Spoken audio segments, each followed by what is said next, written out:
And this morning, the search for victims in those flash floods out of the Texas Hill Country continues. First responders have said they will not stop until everyone is found. But we also know that with so many people still missing and how much time has passed, the chance of finding survivors is low.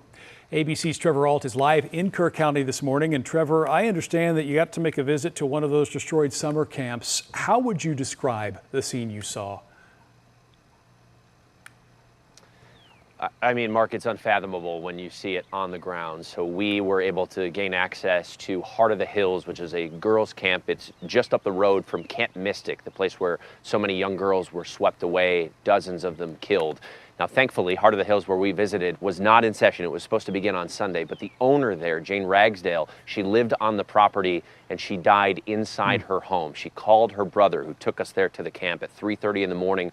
The water was inside her home and rising, and she was trapped. And what we saw on the ground was just staggering. The office building there completely gone, cabins that had been ripped away, several floors. All that was left, a door frame that on it had the painted handprints from so many girls who had come through. I mean, the owner there, Jane, had worked there for nearly 50 years. And we had heard from so many women, now full-grown adults, talking about the impact that she had had. But it is wild and it's almost unfathomable to think about the fact that when we have 120 people confirmed dead, 150 plus that are still missing, and you get on the ground there and see all the damage and realize that it could have been worse, when there are gigantic trees that have been ripped away that have then clearly raced down the river, and we're talking about 100+ mile stretch before this goes into a different body of water here. It really is impossible to wrap your mind around, and we still are seeing these unbelievable stories of recovery, Mark, where we know that miles down the road yesterday at that camp, they found the camp totem pole. They brought it back and they stood it back up. They are, of course, still focused on the reunification here, but the rebuilding process is slowly also starting to begin. You kind of alluded to it there, though, Trevor, just the surprise of some of the stuff you saw. Obviously, you've watched the national coverage before getting there on the ground. What has stood out to you the most now that you've seen it with your own eyes?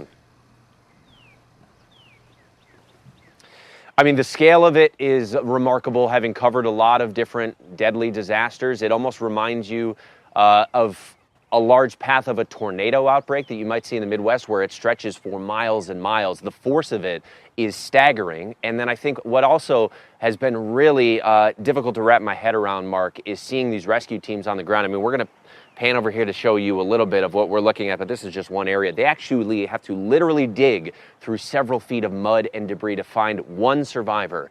And there's more than 150 people still missing. This is going to take months to try to find all these people, Mark. Boy, what a tough scene. But Trevor Ault from ABC News, appreciate your perspective this morning. Thank you for sharing it from us there out of Kerr County. And you heard him kind of allude to it, just the sheer devastation, the size and scope of it. And I think when we talk to the national correspondents like we have, obviously our team here at ABC, at WFA, we covered so many disasters in and around our area. But when you compare it to the scope of what some of the things that they have seen before, Matt Gutman and Trevor Ault, and you hear them talk about it, it really is just hard to wrap your head around. Exactly. You heard him say that you can't really comprehend the magnitude of that until you get there. And even then, it's kind of hard to just grasp and process what took place.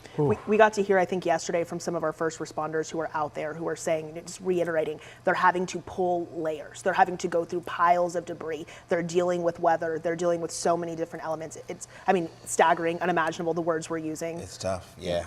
Well, there are so many Texans to whom the Hill Country is their favorite part of the state, and we keep hoping that they're going to get some relief in the form of a forecast that is favorable.